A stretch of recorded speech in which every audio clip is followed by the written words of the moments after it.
Algunas escenas de este programa han sido representadas, incluyendo la descripción de investigaciones realizadas en la escena del crimen. ¡No mires! 1, 2, 3... En un suburbio de Maryland, Baltimore, un juego de escondidas tiene consecuencias mortales para una niña de 9 años. Los testigos identifican a un sospechoso y este queda atrapado en una maraña de pruebas circunstanciales. 8 años después, solo las pruebas de ADN pueden brindar un veredicto definitivo. En California, un presunto asesino en serie ataca a una mujer mientras ésta duerme. La mujer entra en coma y los investigadores luchan por identificar a un sospechoso. Cuando la mujer recobra el conocimiento, identifica a su agresor y no se trata de un extraño. En el pasado, las declaraciones de testigos y las pruebas circunstanciales bastaban para condenar a un sospechoso que no tuviera una buena coartada. Hoy, los forenses desbaratan las falsas acusaciones y se valen del ADN para tener una prueba de inocencia.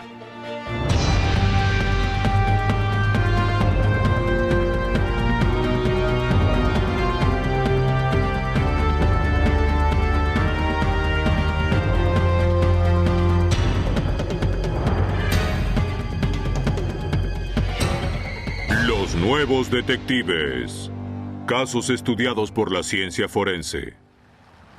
Hoy presentamos Prueba de Inocencia. La tarde del 25 de julio de 1984, la policía acudió al desesperado llamado de un padre del suburbio de Rosedale, en Baltimore, Maryland. Yo los llamé, soy el padre. Thomas Hamilton denunció la desaparición de su hija Dawn, de 9 años. Esa mañana, la hermana de Hamilton había cuidado a Dawn y a su prima Lisa. ¿Dónde está? Está detrás de los edificios de apartamentos. Lisa, de 8 años, dijo a la policía que ella y Dawn habían ido a jugar a un lago cercano a las 10:30. El bosque que rodeaba la zona era ideal para jugar a las escondidas. 15, no, 20. De acuerdo. 1, ¡No mires! 2, 3, Poco después quedaron separadas. 6, 7... Lisa no pudo hallar a su prima y pensó que tal vez Dawn había decidido volver a casa. ¿Dónde está Dawn? No lo sé. Pero la niña no volvió. Una hora después, la tía empezó a preocuparse y se comunicó con su hermano. Thomas Hamilton sabía que Dawn conocía bien el bosque y no consideraba probable que la niña se hubiera perdido. Jugaban a las escondidas. Ella llevaba pantalones cortos azules. Temía que algo terrible le hubiera sucedido. ¡Dawn! ¡Dawn! ¡Dawn! Familiares, amigos y oficiales de policía formaron un grupo de búsqueda y empezaron a recorrer la zona boscosa que se extendía detrás del complejo de apartamentos. ¡Dawn! Pasaron varias horas sin que encontraran nada. ¡Dawn!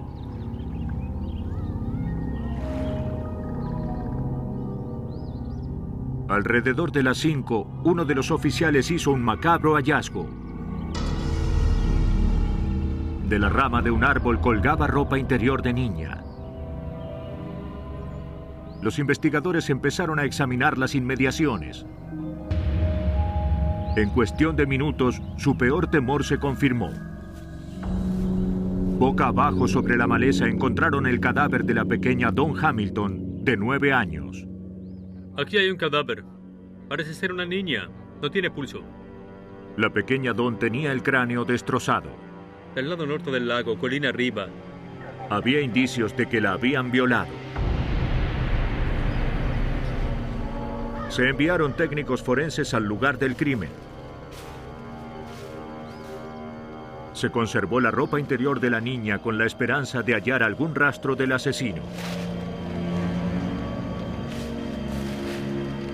Los investigadores recogieron un trozo de bloque de hormigón que encontraron cerca de la cabeza de la víctima.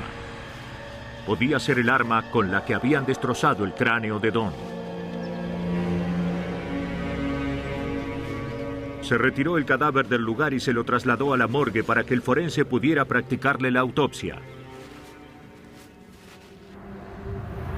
La noticia del asesinato de la niña pronto se extendió por la ciudad. Tony Pipitone, periodista del Baltimore Evening Sun, siguió la investigación. El asesinato de Don Hamilton pronto ocuparía la primera plana de los periódicos. Era una historia local importante. No todos los días desaparece una niña de 9 años y luego la encuentran asesinada. La gente estaba consternada. Todos querían saber quién era el asesino y si lo atraparían. Los investigadores esperaban que la autopsia les brindara alguna pista sobre la identidad del asesino. El médico forense determinó que Don Hamilton no había muerto como consecuencia del golpe en la cabeza. Luego de golpearla, la habían estrangulado. Si bien había indicios de que la niña había sido víctima de una agresión sexual, el médico forense no encontró pruebas de violación. Sin embargo, se recuperó un minúsculo rastro biológico de la ropa interior. Se tomaron muestras que fueron analizadas, pero en la época anterior a las pruebas de ADN, los médicos forenses no podían brindar a la policía un perfil genético específico del asesino. Los investigadores recurrieron a la población en busca de ayuda, pero no surgió ninguna pista. Quiero saber qué pasó en el lago. Poco después, sin embargo, 2 niños de Rosedale acudieron a la policía.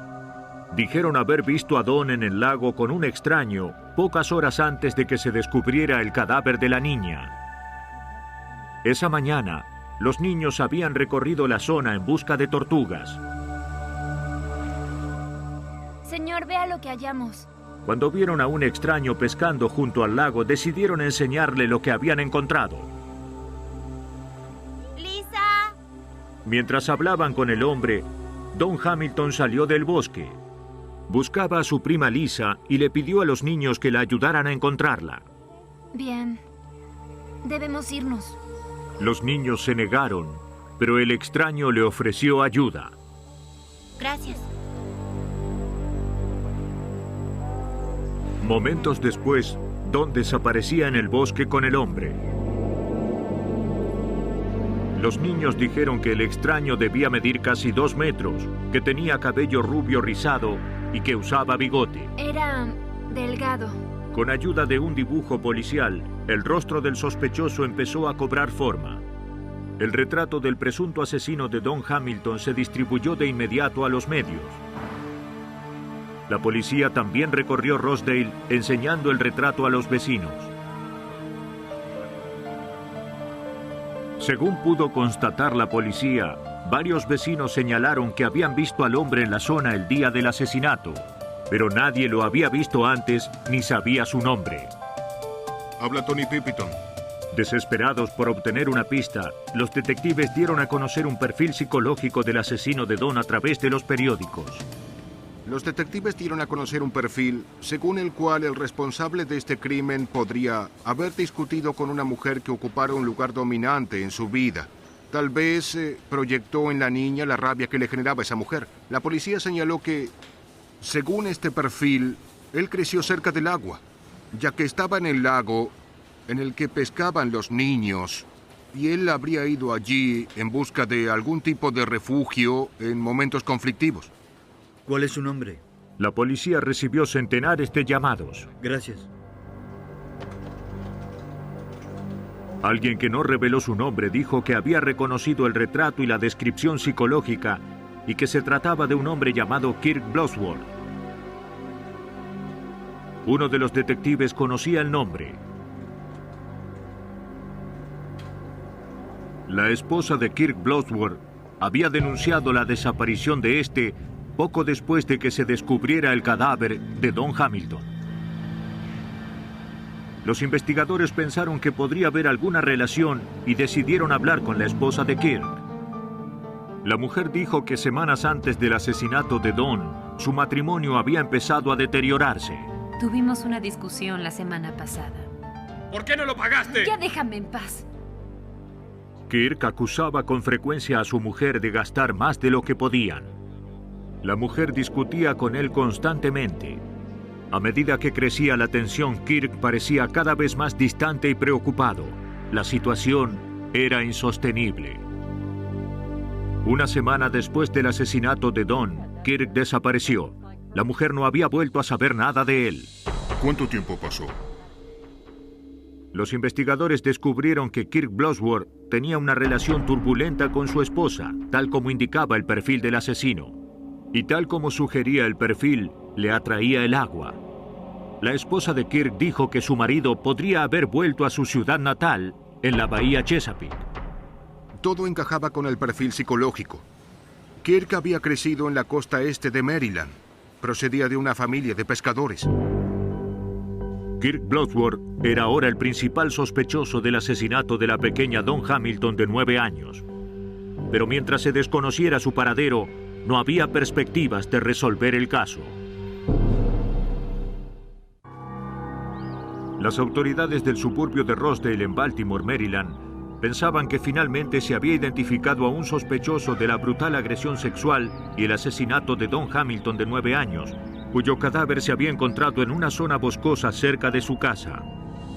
Sobre la base de un retrato policial del sospechoso, un informante anónimo reconoció a un hombre llamado Kirk Blodsworth que desapareció una semana después del crimen. La esposa de Blodsworth pensaba que este había vuelto a su ciudad natal, Cambridge, en la costa este de Maryland. La policía recorrió la pequeña comunidad pesquera.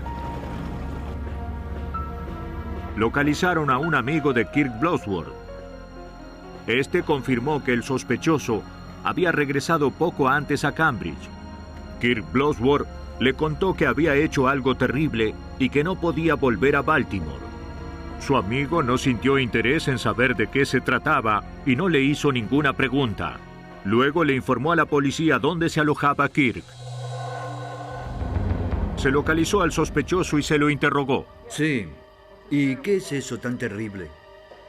Si bien Kirk Blodsworth negó toda relación con el homicidio, no lograba decir con exactitud dónde estaba en el momento del asesinato. Los detectives le preguntaron luego qué era eso tan terrible que había hecho, por lo cual no podía volver a Baltimore. Kirk Blodsworth contestó que había olvidado llevar a cenar fuera a su esposa y sabía que ella nunca le perdonaría eso. La policía consideró que la explicación era absurda. Los investigadores presentaron un trozo de bloque de hormigón similar al hallado en el lugar del crimen y una fotografía de la víctima. Colocaron el bloque en la sala del interrogatorio sin hacer ninguna referencia a ello. Observaron su reacción. Recuerdo que uno de los detectives dijo: veíamos que miraba y volvía a mirar el bloque. Los ojos se le iban hacia el bloque una y otra vez. La golpearon en la cabeza. Para las autoridades, todo en el sospechoso indicaba que era el asesino de Dawn Hamilton. 20 años después, Kirk Blodsworth recuerda que nada de lo que pudiera haber dicho habría convencido a la policía de que él no era el asesino. Bien, le tomaremos una fotografía. Seguían preguntándome una y otra vez y todo lo que yo les decía era: no lo hice, les digo la verdad, no lo hice. Tal vez no sepa exactamente dónde estaba en ese momento, pero no lo hice. No sé muy bien qué hice, pero yo no maté a esa niña. Mostraron una serie de fotos a los niños que habían contribuido a la composición del retrato del sospechoso. Si bien Blodsworth era más bajo y corpulento de lo que los niños habían dicho y su cabello era de otro color, estos afirmaron que él era el hombre que habían visto con Dawn cerca del lago. Varios vecinos de Rosedale también vieron las fotografías e identificaron a Blodsworth como el hombre al que habían visto el día del asesinato. En las primeras horas de la mañana del 9 de agosto de 1984, la policía se dirigió a la casa de la prima de Blodsworth en la costa este donde él se alojaba. Eran casi las 3 de la mañana. Ellos dijeron: ahí está. Entonces me di vuelta y miré hacia el otro lado, ya que esperaba que estuvieran mirando al novio de mi prima, pero no a mí. Me quedé totalmente asombrado. Había unas 20 personas armadas en el jardín y autos policiales rodearon toda la casa, el frente y la parte trasera. Tiene derecho a un abogado. Kirk Blodsworth fue acusado de homicidio premeditado. Si bien solo había pruebas circunstanciales, los fiscales pidieron la pena más severa. Estaban los niños, que lo identificaron como el hombre que se había internado en el bosque con Dawn Hamilton.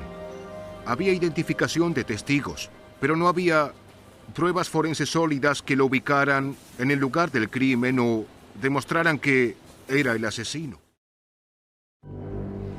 Aún así, al jurado le llevó menos de 3 horas declarar al acusado culpable de homicidio y agresión sexual.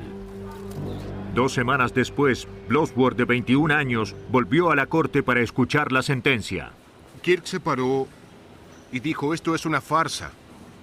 Esto no es justicia. Nunca le habría hecho eso a una niña. El juez lo condenó a muerte. Fue una de las cosas más aterradoras que he vivido. Cuando me condenaron a muerte, toda la sala estalló en aplausos. Era mi ejecución. Y en la cárcel, Blodsworth se empeñó en revertir su condena. Finalmente logró apelar y en un segundo juicio, el juez conmutó la pena de muerte por 2 condenas a reclusión perpetua. Para un hombre que insistía en que no era culpable del asesinato de Don Hamilton, no fue ningún consuelo. Kirk Blodsworth se dedicó a buscar pruebas irrefutables de su inocencia. No le importaba cuánto tiempo pudiera llevarle. 8 años después de que lo condenaran a reclusión perpetua por el homicidio de Don Hamilton, de 9 años, Kirk Blodsworth seguía sin poder convencer a las autoridades de Maryland de que lo habían condenado injustamente. Recuerdo que hablaba con toda la gente que veía, con los que venían de visita, a quienes no conocía, con el guardia que me llevaba a la celda, con el dentista en la enfermería, con el sacerdote que venía a verme. Escribí miles de cartas en el curso de esos 8 años. Trataba de conseguir que alguien me escuchara. Pero era como si todos se hubieran vuelto sordos. Varios años después, oyó hablar de una nueva tecnología forense que utilizaba análisis de ADN para descubrir criminales. A Blodsworth se le ocurrió una idea. Pensé, bien, si es posible demostrar que una persona es culpable, se puede determinar si alguien es inocente y quedar en libertad. El Dr. Ed Blake, del Laboratorio de Ciencias Forenses del Norte de California, coincidió en que los modernos análisis de ADN podrían ofrecer a Blodsworth una esperanza que antes no existía. En la época en que Don Hamilton fue asesinada, nosotros no contábamos aún con la posibilidad de hacer análisis de ADN. No es que la ciencia no supiera nada del ADN. Claro que la ciencia lo conocía, pero la tecnología de trabajo en el ámbito forense aún no había avanzado lo suficiente como para transformarse en una herramienta que nos fuera útil y que nos ayudara a esclarecer este caso. Afortunadamente para Kirk Blodsworth, las cosas cambiaron a partir de mediados de los años 80. Los forenses volvieron a examinar el caso. El único elemento que podía contener algún tipo de prueba era la ropa interior de Don, que fue hallada en el lugar del crimen. Los forenses, sin embargo, tenían 2 problemas. En primer lugar, no había ninguna seguridad de que la prenda siguiera conteniendo algún material genético. En segundo término, aun si lo hubiera, la prenda había pasado casi 9 años sin ningún tipo de control de temperatura, por lo cual el ADN podría haberse degradado demasiado como para ser de utilidad. Pero los forenses tuvieron suerte. En la tela había una mancha que parecía ser un rastro de material biológico. Valiéndose de un microscopio de alta potencia, los forenses confirmaron que habían hallado una muestra útil. Se detectó una banda genética. En el pasado, esta muestra mínima no habría bastado para los análisis, pero ahora los científicos cuentan con una nueva técnica llamada análisis PCR. La técnica le permite a los forenses aislar una única banda genética que contenga ADN. Una vez aislado, el ADN se replica millones de veces para poder contar con suficientes muestras de un gen específico y efectuar análisis. Se puede pensar en el ADN como en las letras de un libro. Por ejemplo, en un libro vemos que las letras forman frases, las frases forman párrafos y estos forman capítulos. Un libro tiene un código de 26 letras. El ADN tiene un código de 4 letras. Lo que hace el proceso PCR es examinar todo el libro y copiar la frase que nos interesa observar. Luego la copia una y otra vez para que se la pueda leer con mayor facilidad. El método tuvo éxito. Tras comparar el perfil genético de Kirk con el que se generó a partir de la prenda de la niña, el Dr. Blake concluyó que Bloodworth no era el asesino de Don Hamilton. Se informó de ello al recluso. Las lágrimas me corrían por el rostro, levanté los brazos, me paré ante las celdas y gritaba: ¡terminó! Recuerdo que levantaba las manos por el aire y todo estaba exultante. Fueron los últimos momentos de Kirk Bloodworth en la cárcel. El gobernador de Maryland indultó de inmediato a Bloodworth. Y este recuperó la libertad. El 28 de junio de 1993, luego de pasar casi 9 años en la cárcel, salió en libertad. Más tarde se le otorgó una indemnización de $300,000. Bloodworth volvió a su casa en la costa este, pero fue un amargo regreso. Su madre había muerto mientras él estaba en la cárcel. Mi madre sabía. Conocía a su hijo. Ella sabía perfectamente que un hijo suyo no podía haber hecho algo así. Supongo que todas las madres piensan así, pero ella conocía bien a su hijo. Me conocía como para saber que yo era inocente. Mientras el verdadero asesino de Don Hamilton sigue en libertad, la policía de Rosedale, Maryland, nunca cerrará la investigación del caso. En Maryland, un hombre inocente recuperó la libertad gracias a la moderna tecnología forense. Un hombre al que se condenó por homicidio en el sur de California también sostiene que está pagando el crimen que otro hombre cometió.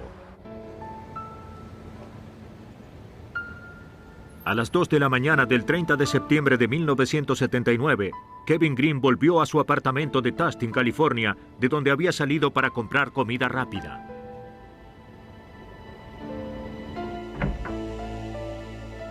Solo había estado fuera media hora, pero encontró ropa esparcida por toda la casa. En la cama de la pareja halló inconsciente a su esposa, Diana, que estaba embarazada. Estaba sangrando. Green llamó de inmediato a la policía.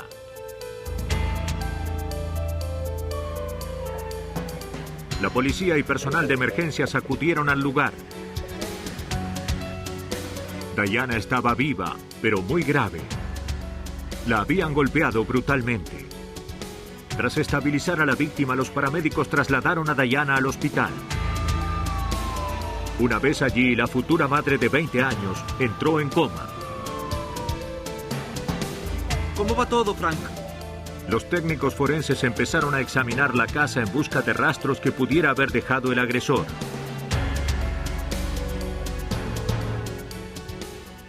Pero no hallaron huellas dactilares, hebras de cabello, ni tampoco de ropa.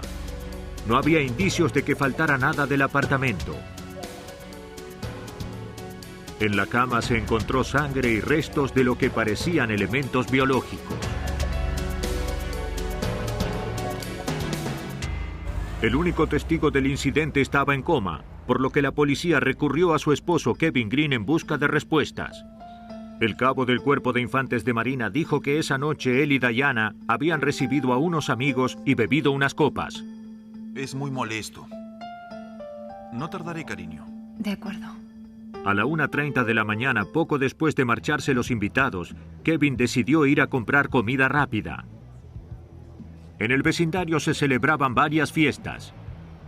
Kevin olvidó cerrar la puerta con llave. Cuando se dirigía a su auto, vio a un hombre afroamericano que parecía caminar sin rumbo fijo por la calle. Nunca antes lo había visto. Pero como había tantas fiestas, Green no le prestó mayor atención. Cuando regresó media hora después, volvió a ver al mismo hombre que ahora subía a una camioneta negra. No pudo ver bien el rostro del extraño. Una vez que la camioneta se alejó, Green entró a su casa. Kevin piensa que el extraño tiene alguna relación con el ataque que sufrió Diana.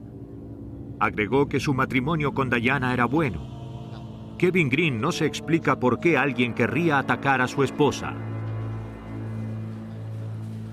No puedo explicármelo. Nunca recibimos amenazas ni nada por el estilo. Nunca. Ella no tiene enemigos. Tampoco yo tuve ni tengo enemigos. ¿Por qué sucedió? ¿Qué pasó aquí? En el laboratorio policial, los técnicos empezaron a tratar de contestar esas preguntas. Los elementos biológicos que se hallaron en la cama y en el cuerpo de la víctima demostraron que habían violado a Diana Green. Pero en los tiempos anteriores al perfil de ADN, era poco lo que los investigadores podían hacer para relacionar una muestra con un individuo específico, incluso aunque apareciera un sospechoso. Y ese no era el único obstáculo que enfrentaban los investigadores. Si bien la víctima estaba viva, la detective de homicidios de Costa Mesa, Barbara Geisler, sabía que tendría que presentar su caso sin la declaración de Diana Green.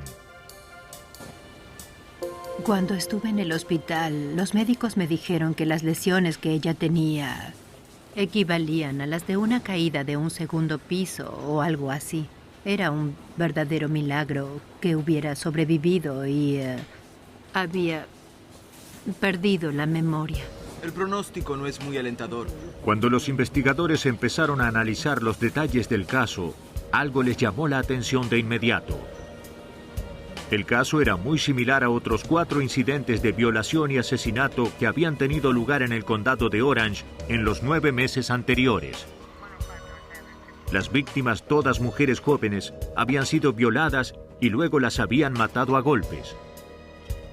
En todos los casos, el asesino habría entrado a la casa de las víctimas porque la puerta no estaba cerrada con llave.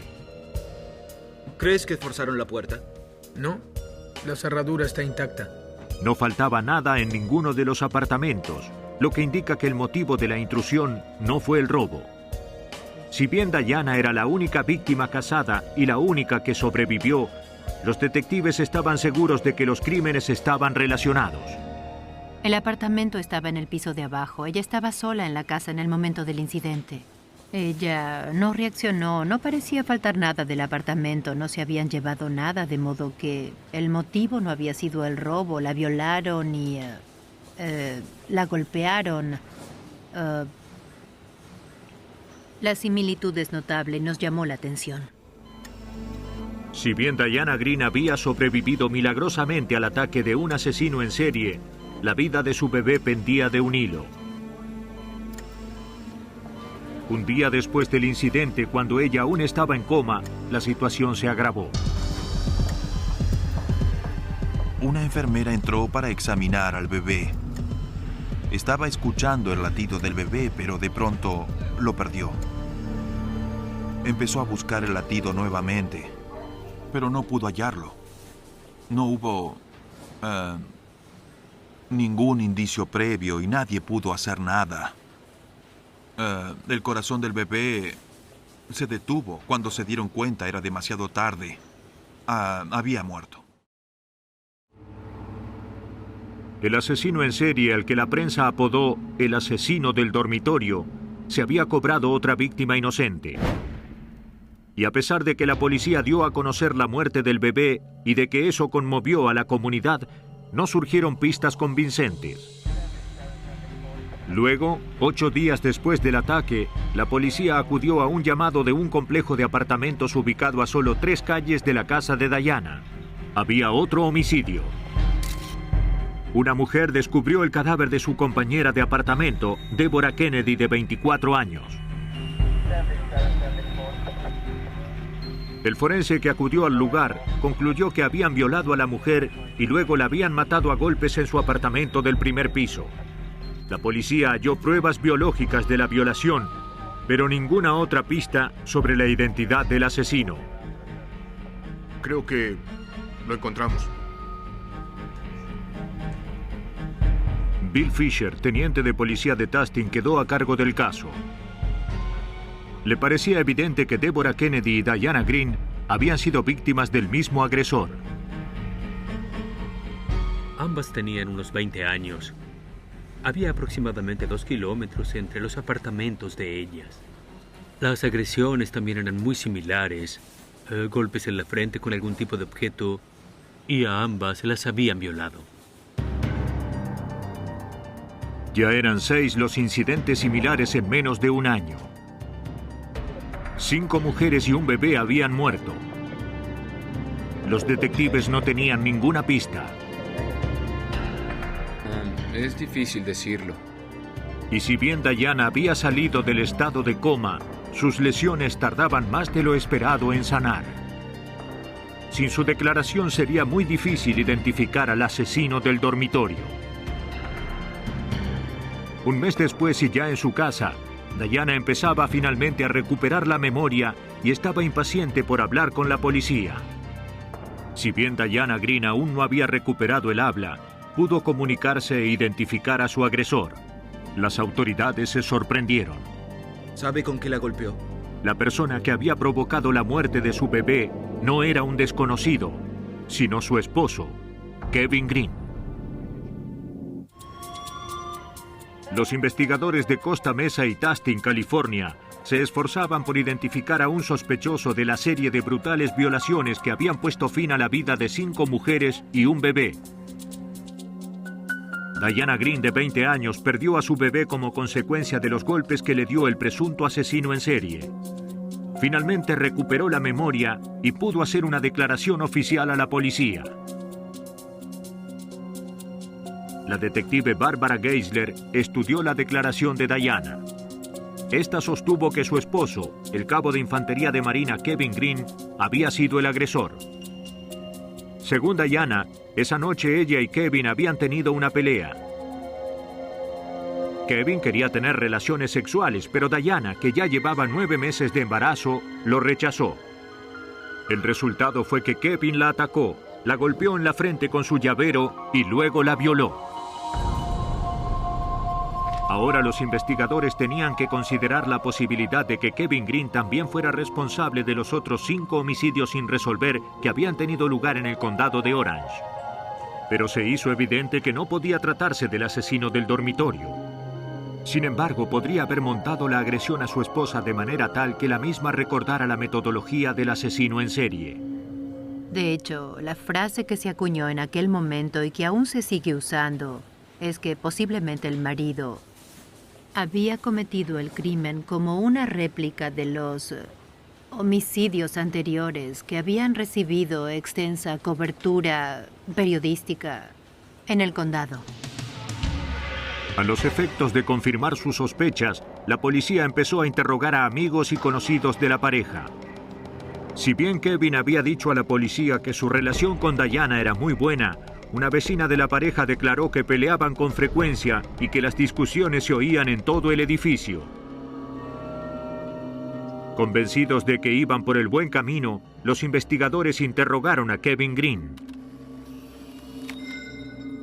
A los efectos de corroborar la versión de Diana, los investigadores confiscaron el llavero con el que ella sostenía que su esposo la había golpeado. Gracias, siéntese. Los análisis no revelaron rastros de sangre. Kevin Green no podía explicar cómo ni por qué su esposa pensaba que él había sido su agresor. Insistió en que no tenía ninguna relación con el incidente. Sostuvo que en ese momento estaba comprando comida rápida al otro lado de la ciudad.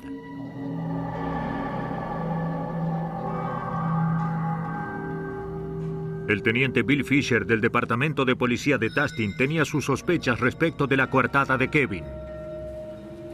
Una de las cosas que no tenía mucho sentido era que el local de comida al que fue era idéntico a un restaurante de comida rápida que había justo frente a su casa.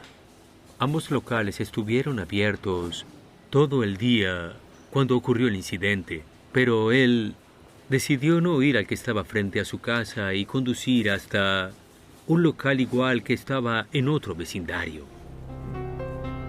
El 30 de noviembre de 1980, la policía detuvo al cabo de infantería de Marina. Green insistía en que era inocente y en que el culpable era el extraño que había visto frente a su apartamento la noche del incidente. La policía no opinaba lo mismo. Me detuvieron y me acusaron de homicidio premeditado, intento de homicidio y agresión con arma mortífera con extensas lesiones corporales. Debí pagar una fianza. Fue de $250,000. La prensa dio gran cobertura al caso.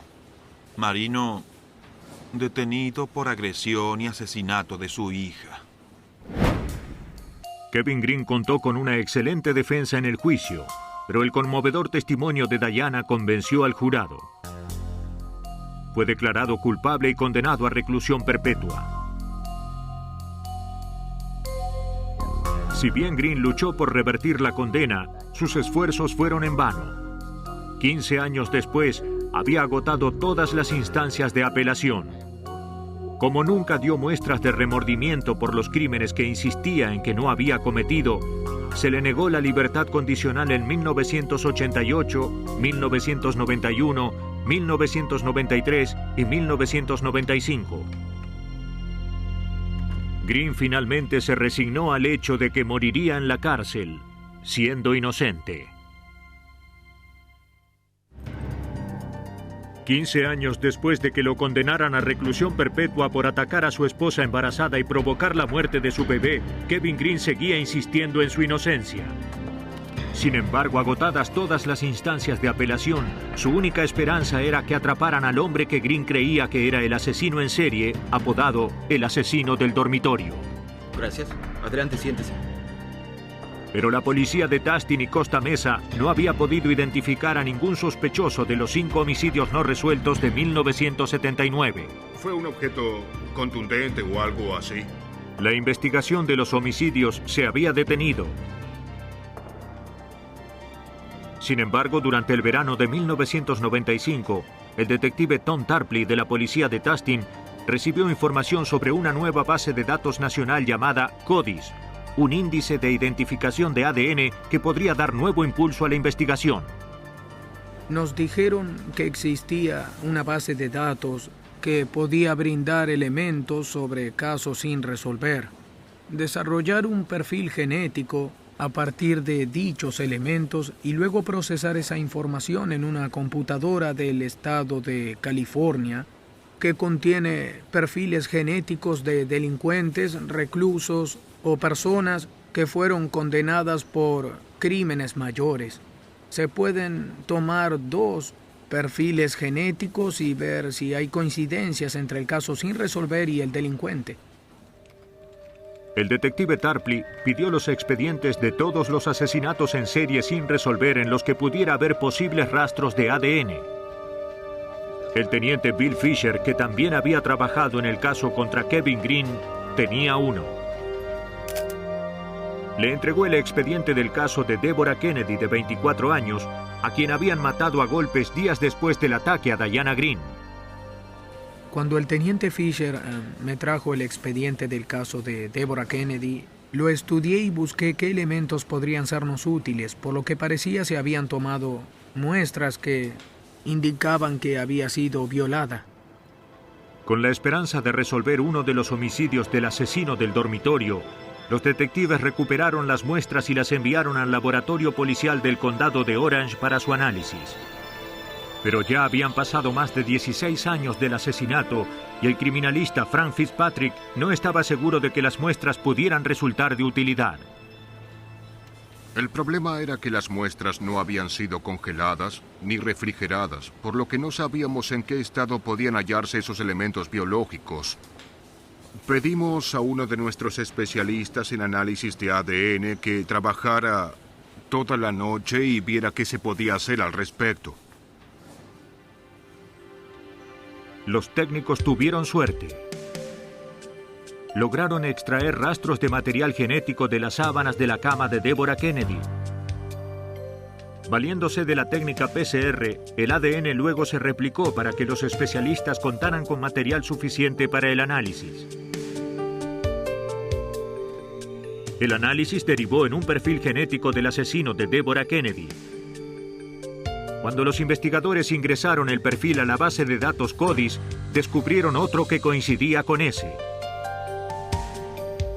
Aquí tiene. Gracias. El material biológico correspondía a un hombre que en ese momento cumplía una condena por violación en una cárcel de la zona central de California. Los investigadores fueron a la prisión e interrogaron a Gerald Parker, de 40 años, que ahora estaba relacionado con uno de los homicidios del asesino del dormitorio. Si bien fue indirecto y evasivo, Parker dio a entender que era culpable del asesinato de Deborah Kennedy. No nos dijo directamente que él lo había hecho. Tampoco nos dijo que no lo había hecho, lo cual a veces es casi lo mismo que una confesión. Todo resultó ser una especie de juego del gato y el ratón. Los investigadores insistieron y finalmente Parker admitió que había asesinado a Deborah Kennedy. Y también quiso hablar de otro caso. Gerald Parker, un ex infante de Marina, confesó que él había atacado a Diana Green en 1979. Su esposo, Kevin Green, era inocente. Parker dijo que el 30 de septiembre de 1979 entró al apartamento de los Green cuando vio que Kevin se alejaba en su auto. Golpeó a Diana con un palo mientras ésta dormía. Luego la violó, después de lo cual escapó del apartamento. Llevó a cabo la brutal agresión en menos de media hora y salió del apartamento cuando Kevin regresaba a su casa.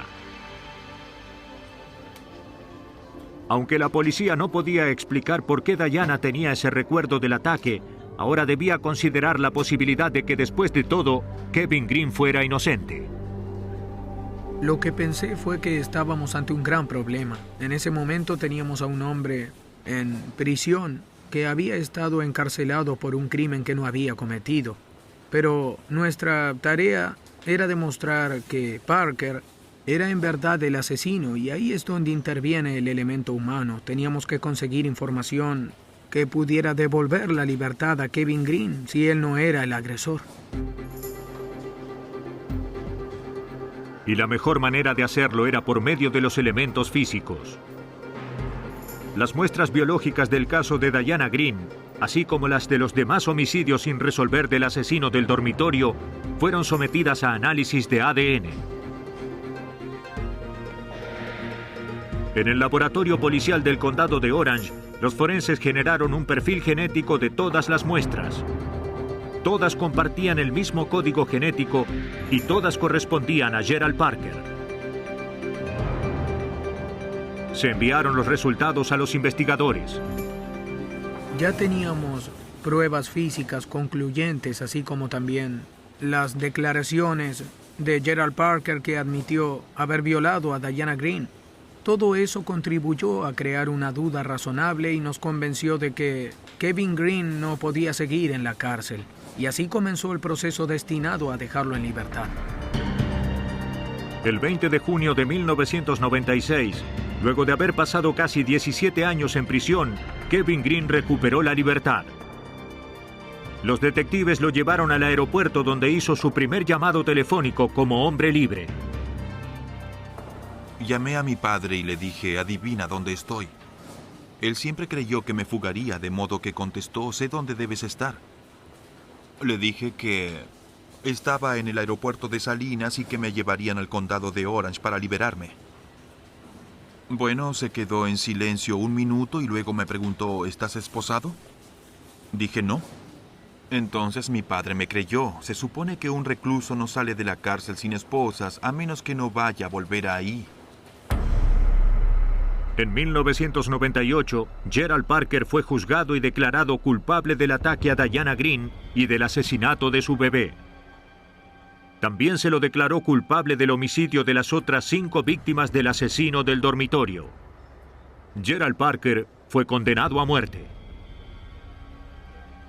Los casos de personas como Kirk Bloodworth y Kevin Green sentaron un precedente. El 11 de febrero del año 2000, el senador Patrick Leahy de Vermont, presidente de la Comisión Judicial del Senado, presentó el proyecto de Ley de Protección de la Inocencia, cuyo objetivo era asegurar que no volviera a condenarse a personas inocentes por crímenes que no cometieron. Condenar a alguien a reclusión perpetua o tomar la decisión de ejecutarlo es una instancia de gran importancia. Por eso es que tenemos que estar seguros de que la persona a la que se condena es culpable. El sistema en la actualidad no funciona. Con este sistema se condena a muchas personas inocentes. Las cosas no tienen que ser así. Es muy fácil asegurarse de que eso no pase. Solo hay que evitar que ocurra. Los investigadores de homicidios a menudo tienen que basarse en pruebas circunstanciales para obtener una condena. A veces, sin embargo, las apariencias engañan. Gracias a la moderna tecnología forense, la ciencia puede dar su veredicto y hacer justicia mediante la revelación de la prueba de inocencia.